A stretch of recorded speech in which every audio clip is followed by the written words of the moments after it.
Good morning. I wrote this talk on the plane, and I wanted to start. Actually, 我开始要讲跟黄先生讲一两句中文，一两句话中文。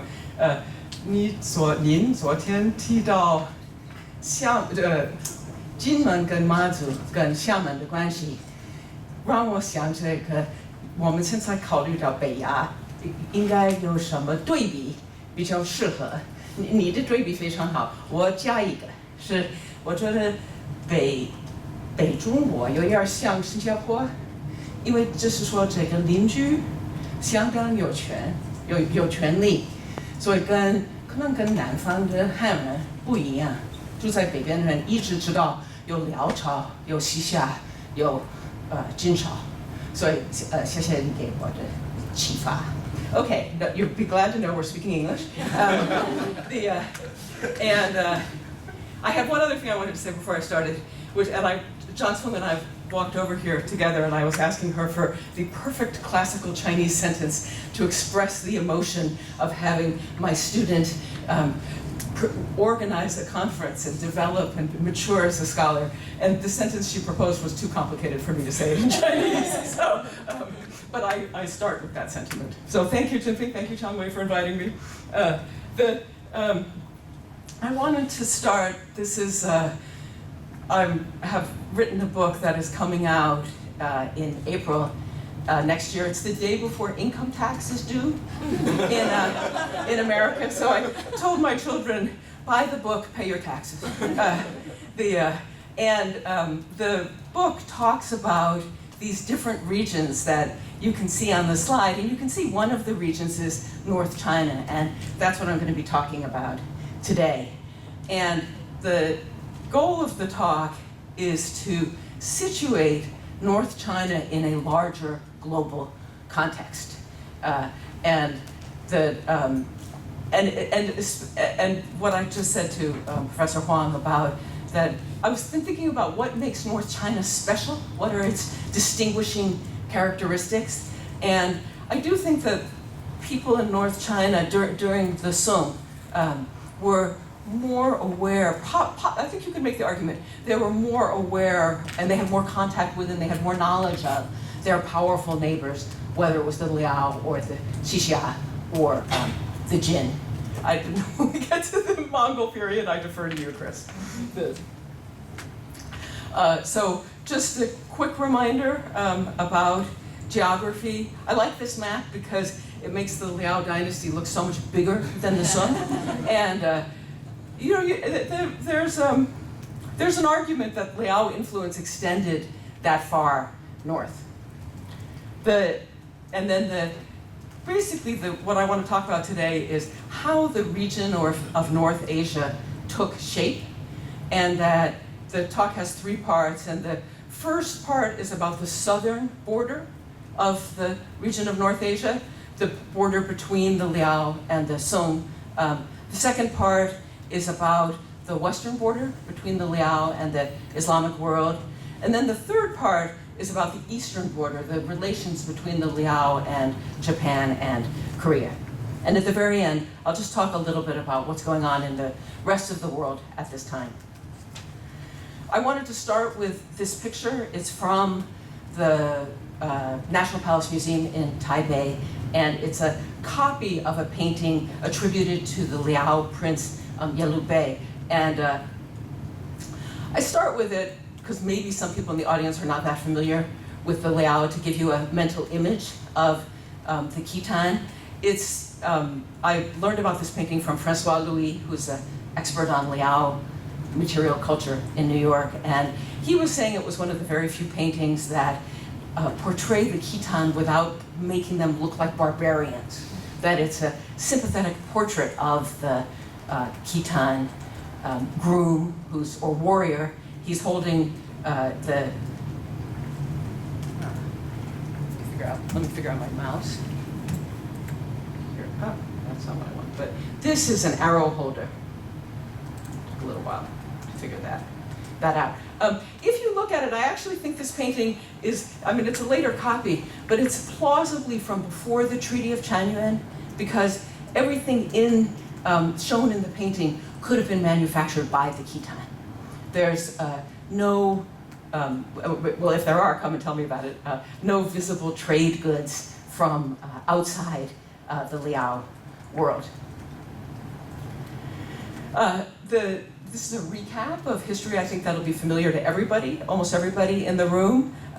But the key thing is just to know the events preceding the Treaty of Chanyuan and the Khitan Blitzkrieg into northern China, into modern Hebei, and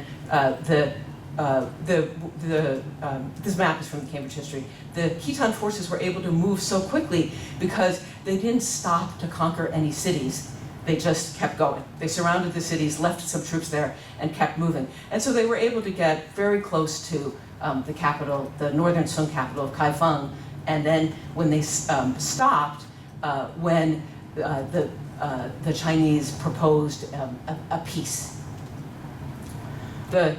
And I think you all know this about the terms of the treaty, but one of the key results was that the Liao have a steady income. This is I think the only picture we have of silk in bolts used as money. This is a Silk Road picture from lowland from the 3rd and 4th centuries. And the ingot is a picture of the silver, the form that the silver, that the Song silver, when they paid it to the Liao, what it looked like. So because of these annual payments, the Liao always have money after the Treaty of Chanyuan, and they are able to buy things and trade things. So again, I think people here know about this, but there are border markets that were established along the border, and there's certain exports were allowed and some were not. The key things that were not allowed: the Song banned the export of books and maps and weapons, and the Khitan banned the export of horses. But we know that some smuggling continued, and one of the key effects of the Treaty of Chanyuan is that it draws the southern border of the region of North Asia. It also draws the northern border of the region of Song China. And the Song, there's some smuggling goes on, but most of the Song trading attention focuses on Southeast Asia after this point. So that was part one of my talk. And so we were just talking about this line here, the southern edge, and now we're coming over here to the western edge. And this is a story. This is not a story of war on this side. It's a story of trade and gift giving and diplomacy, and it involves the Liao contacts with Islamic powers to the west. There's some archaeological sources. These are the two main archaeological sources. There's also a very important Arabic language source, and it was translated by Vladimir Minorsky a long time ago. There's also there's an issue of the Journal of Sung Yuan Studies that was devoted to Liao Dynasty, the Liao Dynasty, and then there are 3 articles in particular that all talk about the trade between the Liao and the Islamic world. And we saw this slide yesterday, the Princess of Chun's Liao Dynasty tomb, and I think, and you can see, it's a little hard to see, you can see better there than, that you can see that she's buried with,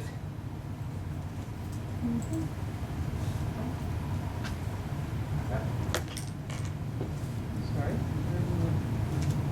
I've lost my mouse.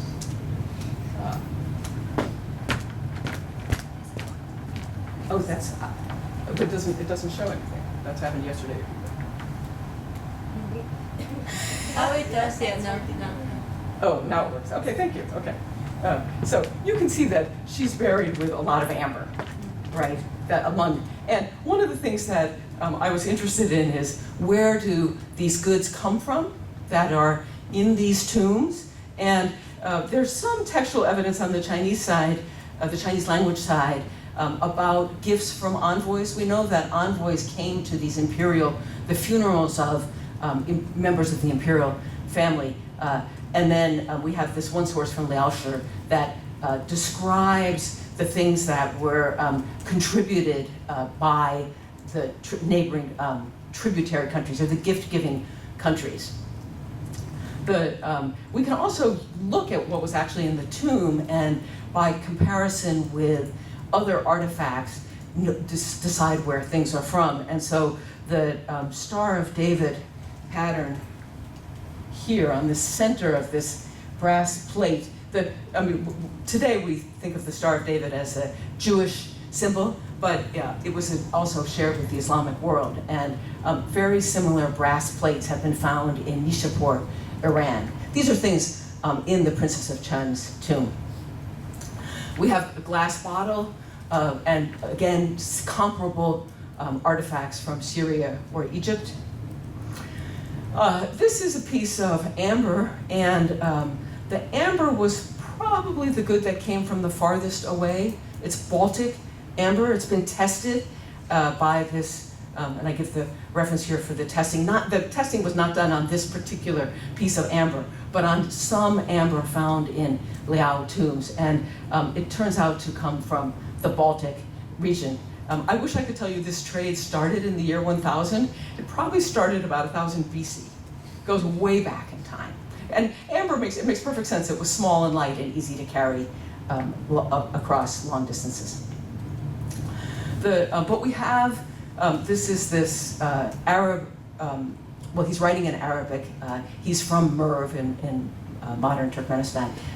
He tells us about the main goods that were exported by the Islamic world to the Chinese. And when he says Chinese, it's a word that means the Chinese, but also the Khitan. And so there's ivory and frankincense, and then genuine Slavonic amber. So it's interesting that he knows that the amber comes from the country of the Slavs, so from Eastern Europe. And then Hutu is this word that is a loan word. It's maybe it may be the only loan word from Khitan into Arabic, and it means walrus tusk. And then the identification of Hutu as walrus tusk was made by Bertold Laufer early in the 20th century. And the reason that the walrus tusk was so valued was that it was believed to recognize that the walrus tusk it allowed you to detect poison. When the tusk sweated, when the tusk was placed next to something poisonous, it was supposed to exude water to sweat. The Shenhua tombs are a kind of hybrid, cultural hybrid. They're on the border of the Liao and then the southern edge, right, the 16 prefectures. And we know that we have epitaphs, so we know that many of the people buried in these tombs were Han Chinese. This painting, this tomb painting on the tomb of Han Shishun shows, I'm not sure, I mean, I was going to say lots of people are not sure who these people are. I would propose that we are looking at a maid here, and maybe the lady of the house here, and then perhaps the deceased person and the male householder, maybe an envoy. Some people suggested that to me. What's interesting though about the painting is, sorry, I gave away my clue here. I wanted to ask all of you, what's this? Coins. Coins. I hate you, Gigi. Yes, usually I stump people with that, and that's why I had this slide, that just to show you that what coins look like, bundles of coins look like. There are also hanging on that rack are belts that are probably made of agate. We know that we have textual descriptions of the Khitan wearing agate belts.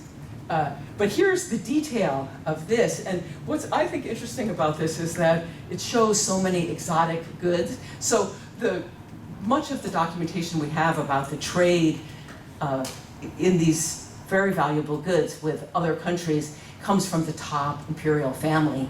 But we're now at a lower level of low-level officials, some non-officials, and this is probably an agate ball, a silver ingot. Here's elephant tusks, or walrus tusks, maybe very small.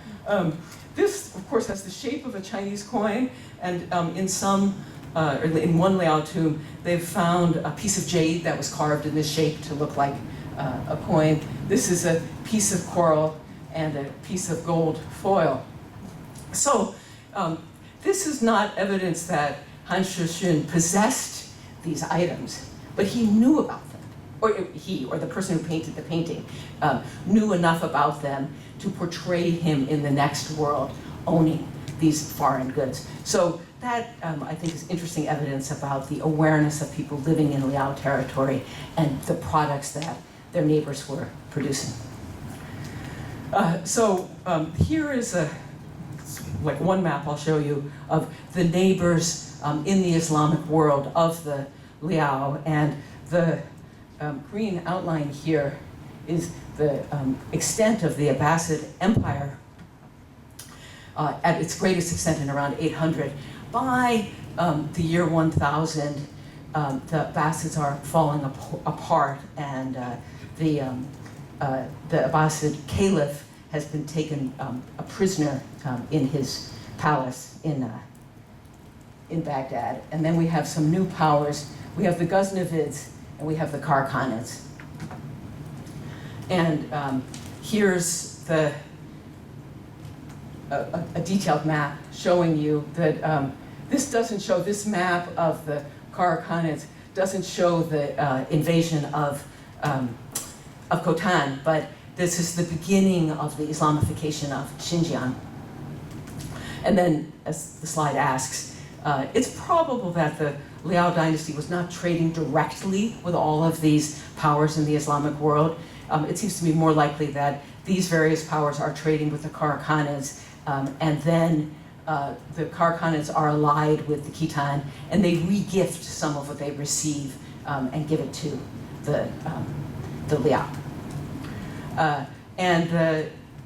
There was patterns of intermarriage. We know this from many things, including John Scaff's book, that the Karkhanids and the Khitan had intermarried, and the Karkhanids and the Ghaznavids, who were based in Afghanistan, they also intermarried. The Liao Emperor, Shenzong, takes advantage of these two marriage alliances to send an envoy to Mahmud's court. He sends him in 1024, and the envoy arrives probably around 1027. It's a long trip. We don't know which court he went to, but we have some beautiful photographs of Liao palaces, so I show you one of them. Sorry, Liao, Ghaznavid palaces. It's possible that this meeting I'm going to tell you about took place there. And we have the Liao envoy arrives, his name's Kali Tunka, and he carries a letter from the Liao emperor and presents it to Mahmud, who's the leader of the Ghaznavids.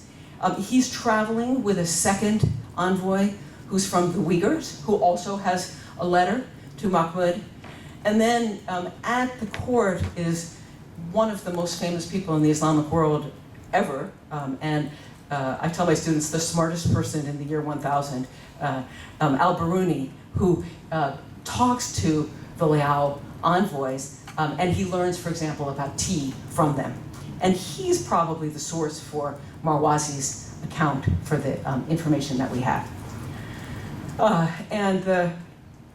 Marwazi tells us about the gifts that the Liao emperor presented to the Ghaznavids, and there are 15 plus 6, 21 silk suits or silk robes, and I assume that these were made from the silk that was given during the Treaty of Chanyuan. There's martens and squirrels, so animals, and these are presumably gifts or taxes paid by the tribes living in the Liao territory and given to the Liao emperor. The vesicles, 30 vesicles of musk, and musk originates in the highlands of Tibet, and then a bow with 10 arrows, which was a symbol of wanting to start a friendly relationship.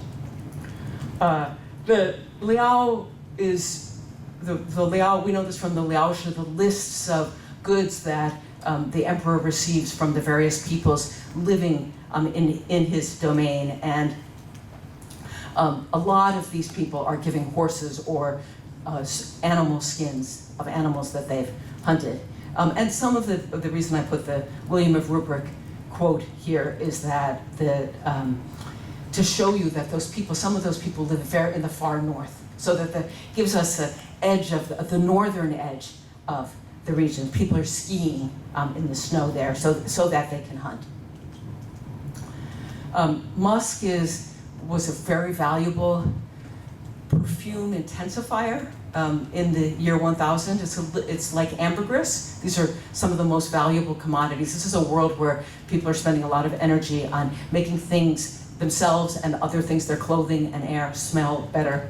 And the HuffPost, which is a source that I'm not sure people in Singapore are familiar with, but it's a pretty junky source that, for reasons that I don't understand, had a lot about Musk and very good pictures. So I finally understand what musk is. So it's from, the musk is from a gland from these deer, and you can see it. It's the musk gland and it's right in front of the deer's penises. And then here's a picture of the musk gland cut open. It's been dried and cut open. And then the contents here are what intensifies the perfume. And I think about this, what I also wonder about ambergris, which is the ingenuity of people to figure out that this was something you could use to make a perfume is really quite remarkable. I can't work out any scenario how that might have happened. Okay, so the envoy arrives, he has all these gifts, and he's carrying a letter.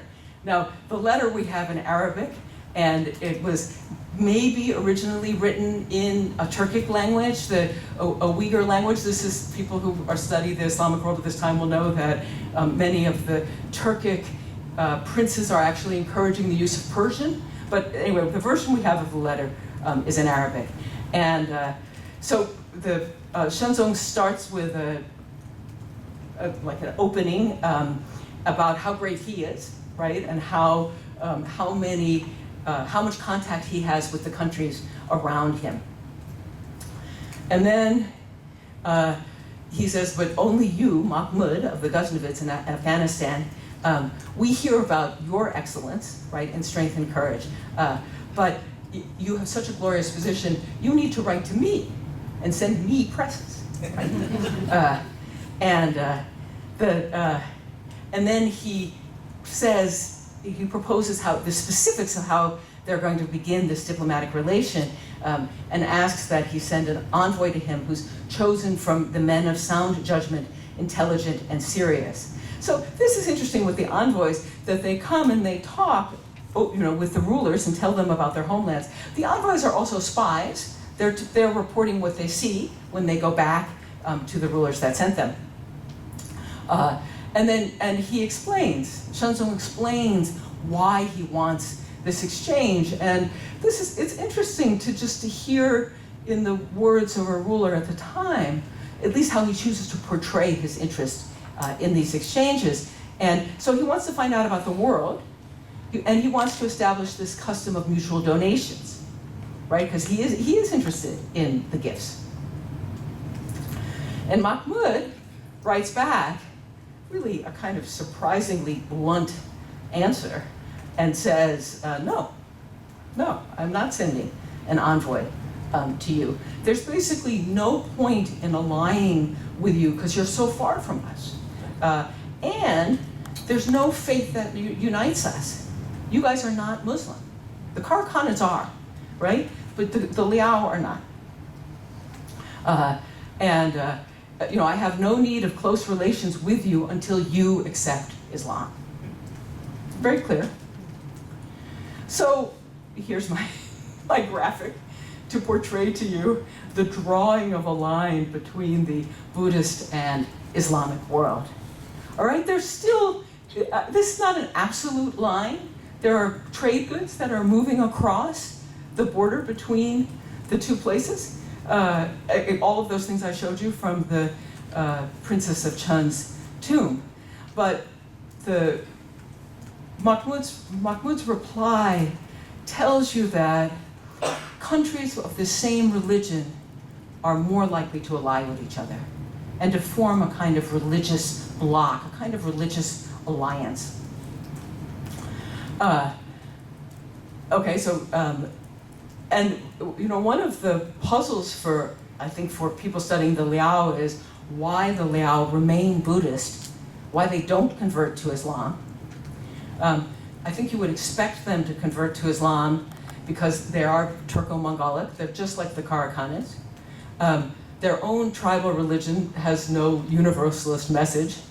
They're enemies of the Chinese, who are both Confucian and Buddhist. And they certainly need allies.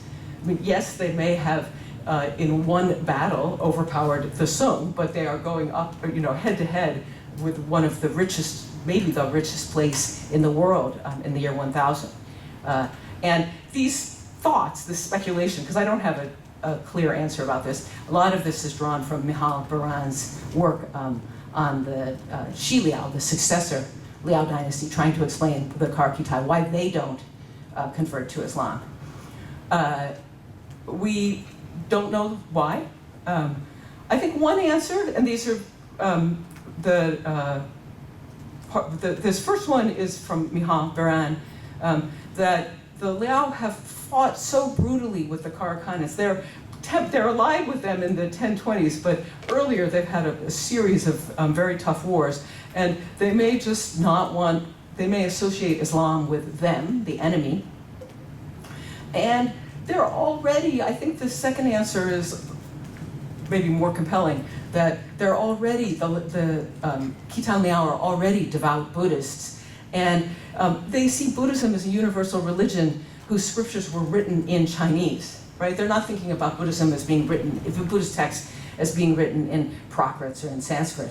And it is very interesting that they never, unlike the Xixia, they never translate, I mean, the Xixia translate texts into Tangut, but the Liao never do that.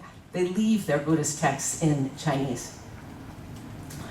And this kind of decision about whether or not to convert to the religion of a possible ally, this is taking place all over the world in the year 1000. And we can see leaders in Northern Europe and Eastern Europe, so Scandinavia and East Europe, converting to Christianity. The West and East African leaders are converting to Islam. We know that this is when the Karakhanids convert to Islam. And so all around the world, we can see the formation of these religious blocs of where rulers who subscribe to the same religion, often people who've just converted to one of the universal religions, choose to ally with each other. And I think this is one of the changes taking place in the world in the year 1000 that affects everybody. Some of the things that I can tell you about that happened in the year 1000 affect the people who leave home. You know, I mean, if you think of Kalitunka taking his trip to the Ghaznavids, sure, he's affected. He goes far from the Liao territory. He sees the Mahmud's palace. He talks to people. But the people who stay home are affected because when their ruler converts, they too, well, in many cases have no choice. And they gradually convert, and they're converting to a religion whose teachings are coming from a place very far from home. And then the final link I wanted to talk about is the ties among the Liao and Japan and Korea. This is a Buddhist pagoda in Chaoyang in Inner Mongolia, and the upper reliquary. So there are two reliquaries in this Buddhist pagoda, but the top one was not disturbed. The bottom one was robbed, and it has various things in it. One of them is a box holding relics, and it gives the date, and then it says that there are 7 years remaining of the semblance Dharma. which will be followed by entry into the final Dharma. And here I have to say I'm drawing on the research of my colleague, my Yale colleague, Mimi Jungpurksawan, in the art history department, who is from whom I have learned about this belief in the final Dharma coming in 1052 and how widespread it was throughout North Asia, throughout the Buddhist sphere in North Asia. There are goods in this repository at the top of the pagoda that are similar to the goods in the Princess of Chun's tomb. This glass bottle within a bottle is most likely from the Islamic world. It's very high tech. You can see that this is a bottle that's been, the larger bottle has been blown around the smaller bottle. And then this pearl house is about a meter tall, and it contains stones, precious stones, many, many pearls, but many other precious stones, like you can see some coral here that are from really all around the Liao territories, and actually also the south, like the pink coral is probably coming from like Southeast Asia. And the pearls are probably coming from Sri Lanka. So these goods were placed in the repository. These things were all placed there in preparation for the changing of the Kalpa, of the Buddhist age, so that when, after the destruction of the world and the world recovered, the Buddha, who would I think come back to lead the recovery, would have access to, in some cases, texts with Buddhist teachings, but also to the materials he needed to jumpstart Buddhism after the end of the world.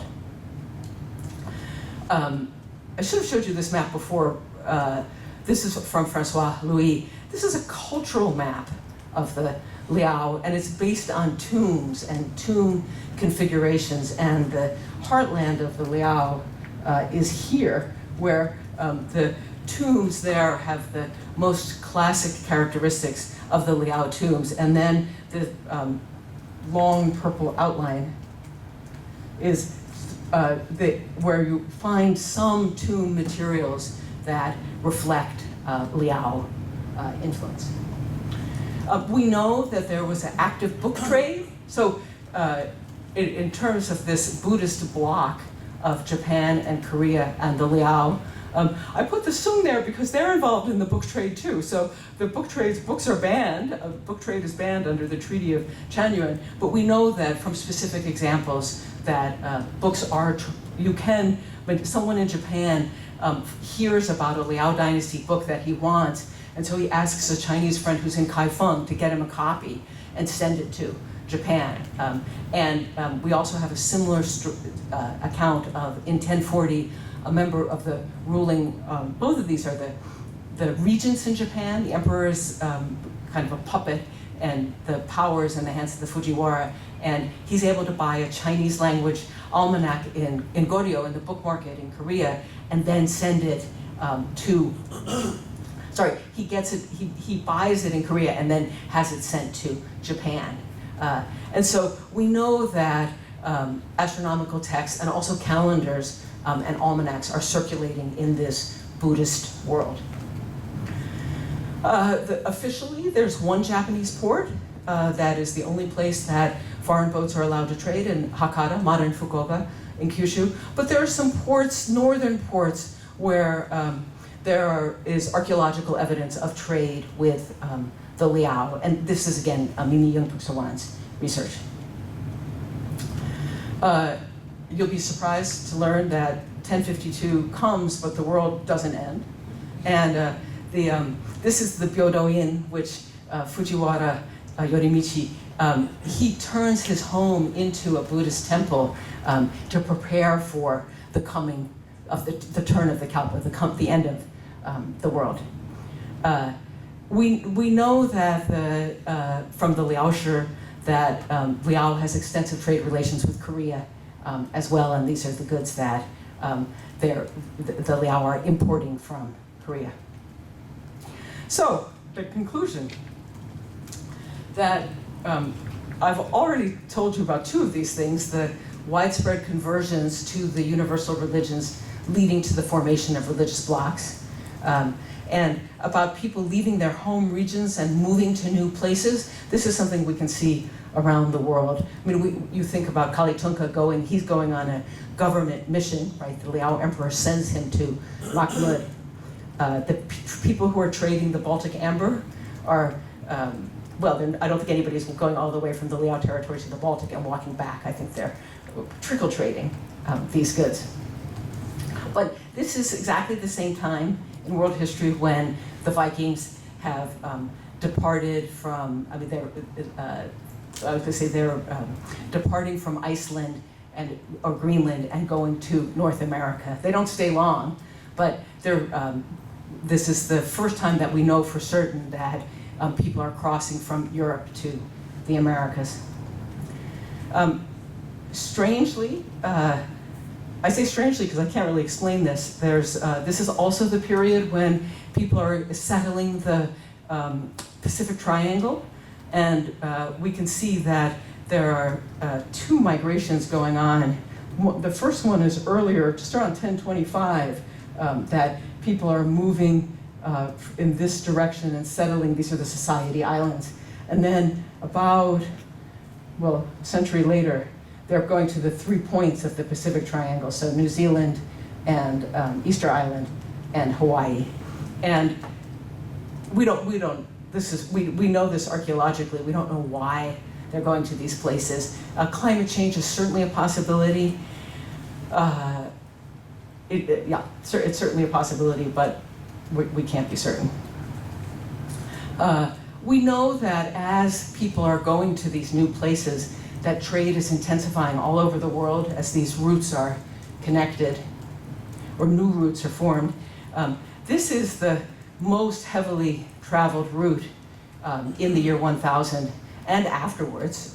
This is, Horani made this point a long time ago in his book about Islamic navigation. And we can find archaeological evidence all along this route of mostly Chinese ceramics. And the Chinese ceramic finds also go down the coast of East Africa too. This is a Hajj route, so when Chinese Muslims are going on the pilgrimage, they're going here and then from there up into, I mean, Mecca is right there, right? And the same is true of the East African trade route, that it's a Hajj route and people are trading along the Hajj route. We see this expansion of trade in North America, and that the Maya are, at this point, their main cities that have collapsed, and they've moved to Yucatan, and this is their main city in the year 1000. It's a city called Chichen Itza, and we have archaeological evidence of trade ties with the places the arrows connect to. They trade. One of the charming things about the Maya is you can, like with Chaco Canyon, you can know that there was trade between Chaco Canyon and the Maya because in Chaco Canyon there are some, this may be my slide. No, there are some pottery vessels that have traces of theobromine, of chocolate, in the bottom. And the Maya are the only people in the world who are making chocolate at this time. It's not sweet chocolate. You drink it with chili pepper. It's that's the cure for jet lag. My conclusion is that North Asia, in a world context, that we can see that the widespread conversions and leading to the formation of religious blocs. That's something we can see in North Asia, and we can see it in other places too. And in North Asia, we see the formation of an Islamic realm and a Buddhist realm. We can see people leaving home and traveling longer distances than they have in earlier periods.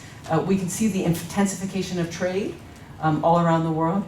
One of the things that's very distinctive in the world in the year 1000 is that there's a massive slave trade into the Islamic world, and the Islamic world is sourcing slaves in Northern and Eastern Europe, in East and West Africa, and also Central Asia.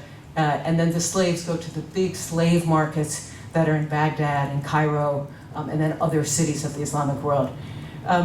Something that I tried to figure out and failed was whether there was, I never found any sense of a comparable slave trade either in North Asia or in Sung China and Southeast Asia. But this is a time in world history where everyone needs labor and that slaves are almost a universal commodity. We have some mentions of slaves in the goods that the Liao present to, there's some of the gift giving that the peoples in the Liao territory present to the Liao emperor. But I wouldn't be surprised to find out there was a massive slave trade in Sung China. We just haven't, it's sort of in front of our eyes and we haven't seen it.